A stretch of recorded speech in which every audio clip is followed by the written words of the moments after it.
નમસ્કાર મિત્રો, વિડીયોમાં તમારું સ્વાગત છે। આજે આપણે દેશ અને દુનિયાના તાજા અને મહત્વ સમાચારની વાત કરવાના છીએ, તો મિત્રો વિડીયોને અંત સુધી જોવા વિનંતી। સૌપ્રથમ સમાચારની વાત કરીએ કે સીએમએ બજેટને લઈને આભાર માન્યો। રાજ્યના સીએમએ ભૂપેન્દ્ર પટેલે બજેટને લઈને મોદીજીનો નાણામંત્રીનો આભાર માન્યો છે। તેઓએ એક્સ પર લખ્યું હતું કે આ બજેટ 3 કર્તવ્યો પર ચોક આપવા બજેટ છે। તેમાં જીવન એટલે કે ગરીબ, યુવાન, અન્નદાતાને નારી શક્તિ તથા દિવ્યાંગના પોલીસને મજબૂત થશે। આ 3 કર્તવ્યોને સમાજને, બંધારણીય ક્ષેત્રોને, દરેક વર્ગને સૌના સાથ, સૌના વિકાસના મંત્રથી આવરી લેવામાં ખૂબ જ સરાહનીય અભિગમ રાખવામાં આવ્યો છે। વધુ મહત્વની આગળ વાત કરી કે સૌથી મોટી જાહેરાત બજેટ 2026 ને 27। બજેટ પૈકી શું સસ્તું થયું અને શું મોંઘું? ખનીજો, દારૂ, ભંગાર, લક્ઝરી ઘડિયાળો, ડિઝાઇન કપડાં, લક્ઝરી કાર, મશીનરી, સિગારેટ, તમાકુ અને પાન મસાલા સસ્તું। કપડું સસ્તું શું થયું? કપડાં, 17 કેન્સરની દવાઓ, ઈવીએ જૂતા, વિદેશ મુસાફરી અને સીએનજી ઓર સંબંધિત ઉત્પાદનોને, માઇક્રોવેવ અને ઓવન, 7 દુર્લભ રોગોની દવાઓ અને મોબાઈલ બેટરી, સૌર કાચ અને ઉર્જન બળતણ। વધુ મહત્વની આગળ વાત કરી કે સૌથી મોટી જાહેરાત બજેટ 2026 મહિલાઓને વ્યવસાય માટે ઓછો વ્યાજ દરે લોન મેળવવાની સુવિધા। નાણામંત્રી નિર્મલા સીતારામણે મહિલાઓને માટે સી-માર્ટ યોજનાઓ શરૂ કરવાની જાહેરાત કરી છે। આ યોજનાના લખપત દીદી યોજનાઓ વિસ્તરણ તરીકે બજેટ 2026માં રજૂ કરવામાં આવી છે। સી-માર્ટ યોજના હેઠળ મહિલાઓને વ્યવસાય શરૂ કરવા માટે સહાય અને માર્ગદર્શન મળે છે। મહિલાઓને તેમના વ્યવસાય માટે ઓછા વ્યાજ અને દરે લોનની સુવિધા પણ આપવામાં આવી રહી છે। વધુ આગળ વાત કરીએ કેન્દ્રીય બજેટ 2026-27 રજૂ કરતી વખતે નાણામંત્રી નિર્મલા સીતારામણે ખેડૂતો માટે ઘણી જાહેરાત કરી હતી। સરકારે સ્પષ્ટ કહ્યું છે કે ખેડૂતોની આવક વધારવા માટે કૃષિ વ્યવસાયીકરણ કરવામાં આવે છે। ઉત્પાદન વધારવામાં ઉચ્ચ મૂલ્યવાન પાકને ખાસ ભાર મૂકવામાં આવે છે। આ નિર્મલ નામના મધ્ય કદાચ ખેડૂતો માટે ખૂબ જ ફાયદાદાયક સાબિત થશે, કારણ કે પરંપરાગત પાકોની આગળ વધીને ઊંચા બજારના ભાવમાં ધરાવતા પાકોને ખેતી કરવાની તેમની આવક ટકાઉ વધારો કરવા માટે મદદ કરે છે। સિંચાઈ પર ધ્યાન આપવામાં આવ્યું છે, કારણ કે યોગ્ય સિંચાઈ વિના ઉચ્ચ મૂલ્યાંકન પાક ઉગતા મુશ્કેલ કે સરકારને પહેલાથી જ પીએમ કૃષિ સિંચાઈ યોજના ચલાવી રહી છે। આ યોજનામાં બજેટમાં માળખારૂપ સુવિધા મજબૂત કરવા માટે પાણી ઉતરાની વાચ્યતે આ પાણી ઉત્પાદન સુધારો હશે અને પૂરતું જોખમ ઘટાડવામાં આવશે। જાહેરાતની આવક બમણી કરવામાં સપનું નજીક લાવે છે। વધુ આગળ વાત કરીએ કે ખેડૂતોની આવક વધારવા માટે શું થયું એલાન। 500 જળાશયો અને અમૃત સરોવરની સંકલિત વિકાસના પહેલા દ્વારા મત્સ્ય ઉદ્યોગ ક્ષેત્રે મજબૂત બનાવ્યું। પશુપાલકના ક્ષેત્રમાં ઉદ્યોગ સાહસિકતા વિકાસ દ્વારા રોજગારી તકો પૂરી પાડવી। નાળિયેરી પ્રોત્સાહન યોજના ઉત્પાદન વધારવામાં કરશે 1 કરોડ રૂપિયાની સહિત 3 કરોડ લોકોનો ટેકો આપશે। 2030 સુધીમાં ભારતીય કાજુ અને ભારતીય કોકો પ્રીમિયમની વૈશ્વિક બ્રાન્ડ બનાવશે। ભારતના વિસ્તરણ બહુભાષી AI સાધનો ખેડૂતોની ઉત્પાદકતા વધારશે કરશે અનુકૂળ સલાહ પ્રદાન કરશે, ખેડૂતોને વધુ સારો નિર્ણય લેવામાં અને જોખમ ઘટાડવામાં મદદ કરશે અને ગ્રામીણ મહિલાઓને નેતૃત્વ સાહસો માટે મહિલાઓનું સાહન માલિક બનવાનું મદદ કરશે। સૌથી અગત્યની વાત કરીએ કે ગેસ સિલિન્ડરના ભાવમાં વધારો। આજે બજેટ રજૂ થયા પહેલા સરકારે કોમર્શિયલ LPG સિલિન્ડરના ભાવમાં 50 રૂપિયાનો વધારો કરીને ઝટકો આપ્યો છે। 19 કિલોવાળા કોમર્શિયલ સિલિન્ડરની કિંમત હવે દિલ્હીમાં વધીને 1740 અને 50 પૈસા થઈ ગયા છે। જો રાહતની વાત એ છે કે 14 kg વાળા ઘરેલું ગેસના ભાવમાં કોઈ ફેરફાર કરવામાં આવ્યો નથી। નવા દરોમાં આજે જ લાગુ થઈ ગયા છે અને સીધી અસર હોટલ અને રેસ્ટોરન્ટ પર બિલ પર પડી શકે છે। વધુ મહત્વની વાત કરી કે બજેટ 2026ની સાથે નવા નિયમો લાગુ। ફાસ્ટેગ, KYC અને વેરિફિકેશનની સિસ્ટમ। નેશનલ હાઈવે પર મુસાફરી કરનારાઓ માટે ફાસ્ટેગના નિયમો ફેરફાર કરવામાં આવ્યો છે। 1 ફેબ્રુઆરીથી સક્રિય ફાસ્ટેગ માટે વારંવાર KYC કરવાની જરૂર રહેશે નહીં। જોકે બેંકો હવે ફાસ્ટેગને એક્ટિવ કરવા પહેલાં વાહન ડેટાબેઝ સાથે વિગતો મેચ કરીને સઘન તપાસ કરશે। આ નવી પ્રક્રિયાની ઓનલાઈન ફ્રોડ અને ખોટી વિગતો પર લગામ લગાવી શકશે। વધુ મહત્વની વાત કરીએ કે જમીન નોંધણી માટે આધાર કાર્ડ વેરિફિકેશન ફરજિયાત, મિલકતની ખરીદી વેચાણ પ્રક્રિયામાં પારદર્શિતા લાવવા માટે મોટો નિર્ણય લેવામાં આવ્યો છે. હવેથી જમીન કે મિલકતની નોંધણી સમય માત્ર ખરીદનાર અને વેચનાર જ નહીં પરંતુ સાક્ષીઓને પણ આધાર ચકાસણી ફરજિયાત રહેશે અને આ વેરિફિકેશન રજિસ્ટ્રાર ઓફિસ ખાતે સ્થળ પર રજિસ્ટ્રેશન કરવાનું રહેશે.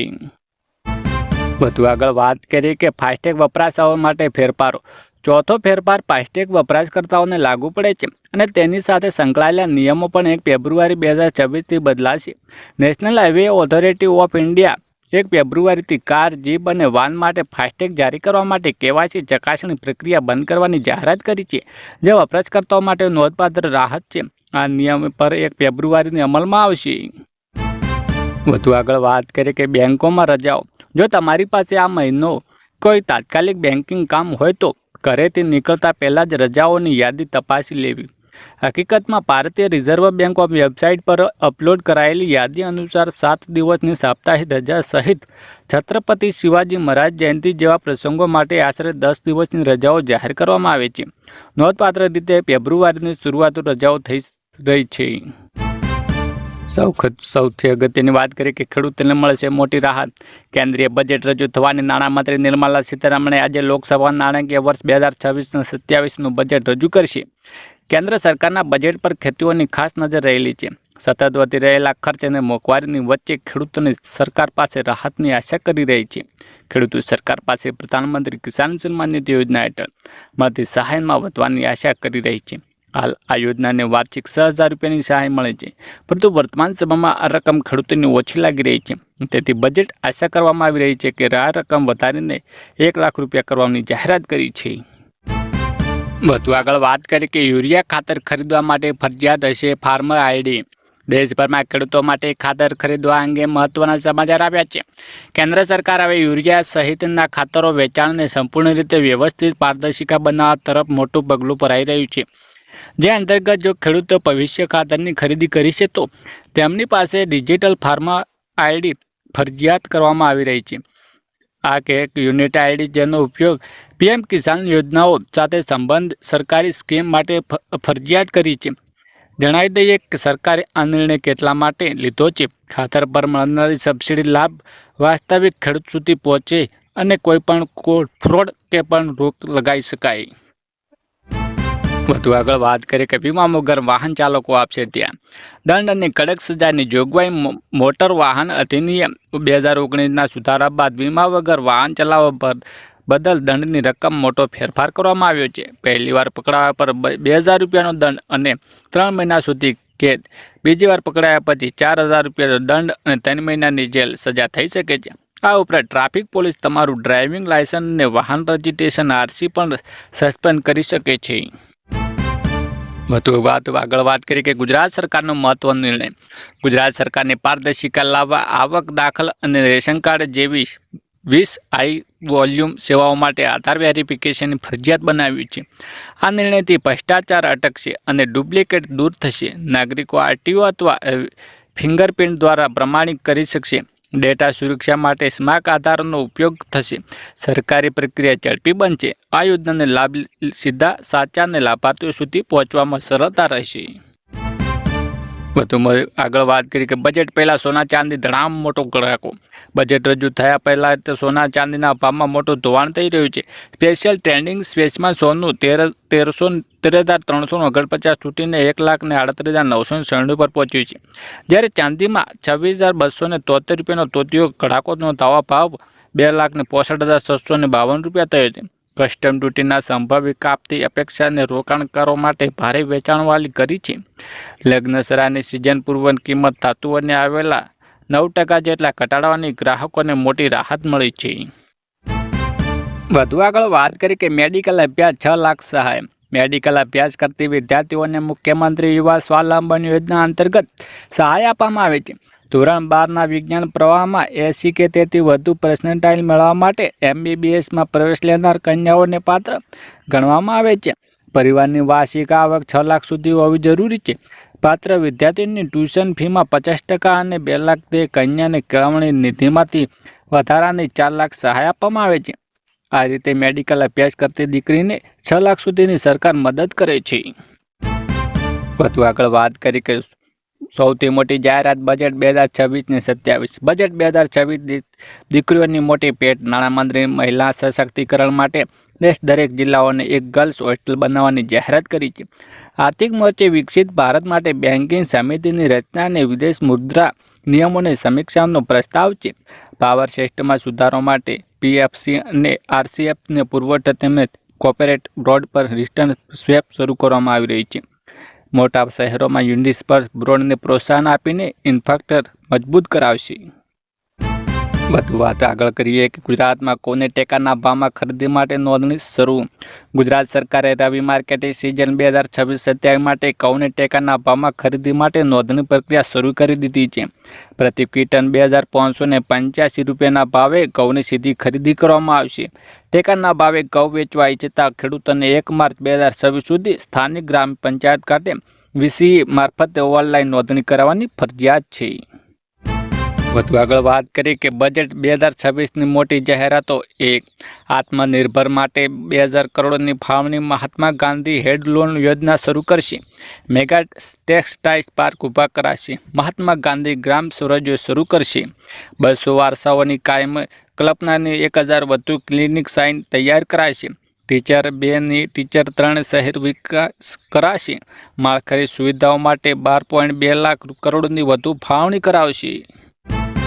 વધુ આગળ વાત કરીએ કે બજેટ 2026ની મોટી જાહેરાતો. 2. એમએસએમઈ પ્રોત્સાહન કરવા માટે 10,000 કરોડની ફાળવણી. ગ્લોબલ બોય ફાર્મા સેક્ટર માટે 10,000 કરોડની ફાળવણી. વારાણસી અને પટનામાં જળાનો સમાવેશ કામ માટે સેન્ટર બનાવવાની. દરિયાઈ વિમાનનું ભારતમાં નિર્માણ કરાશે. દેશમાં 5 વર્ષમાં 20 નવા જળમાર્ગો શરૂ કરાશે. રાજ્યોમાં અર્થ મિનરલ માર્કેટિંગ કોરિડોર બનશે. છેલ્લે મહત્વની વાત કરીએ કે જમીન ખરીદવા માટે 4 લાખ સુધીની સહાય. ગુજરાતે કૃષિ પ્રધાનમંત્રી રાજ્યને અને રાજ્ય સરકારે ખેડૂતોની આવક બમણી કરવા માટે તેમને આર્થિક રીતે મજબૂત કરવા માટે પ્રતિબંધ. વર્ષ 2026માં સરકાર દ્વારા એક અગત્ય મહત્વાકાંક્ષી યોજના જમીન ખરીદવા માટે સહાય અમલમાં મૂકવામાં આવી રહી છે. આ યોજનાને ખાસ કરીને એવા ખેતમજૂરો અને નાના ખેડૂતો માટે જે પોતાની માલિકીની જમીન ધરાવતા માગે છે. લેખમાં અને તેમની આ યોજનાને પાત્રમાં લાભ અને અરજી પ્રક્રિયા વિશે વિગતવાર જણાવીશું. આ યોજનાને મુખ્ય હેતુ રાજ્ય અનુસૂચિત જાતિના અને નબળા વર્ગના ખેડૂતોને રાજ્ય સરકાર જેમની પાસે ખેતીલાયક જમીન નથી અથવા અગત્ય જમીનની ચકાસ સરકાર માને છે. જો ખેડૂતો પાસેથી પોતાની જમીન હશે તો વધુ સારી રીતે ખેતી કરશે અને આત્મનિર્ભર બનશે. તો આ યોજના દ્વારા ખેતમજૂરોને જમીન માલિક બનવા માટે પ્રયત્ન કરવામાં આવ્યો છે.